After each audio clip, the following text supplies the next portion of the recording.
Ito guys, yung daga. Charot. Another daga. At ito na nga ang ating pangmalakasang mousetrap na buy one, take one. At ang maganda pa dito guys, wala talagang makakawalang mga peste sa bahay natin. Dahil tingnan nyo naman, ang tibay nitong mga gat. Parang buhaya. At talagang kapag tigit nyo naman talaga yung mga daliri dito, mapuputol yan. Kaya ingatan ninyo ito sa mga bata. Dapat malight sa mga bata. Kasi dangerous ito pag ito ay nahawakan nila. Ito ay yari sa hard plastic materials. Tingnan nyo naman kung gaano siya katibay.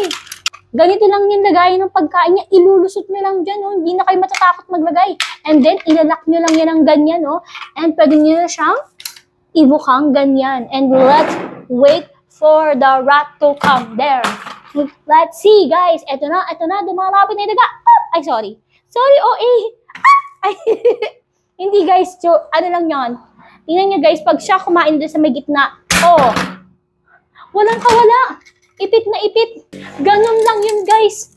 Ano bang hinihintay nyo, guys? Ganitong mouse pang malakasan na umorder na kayo.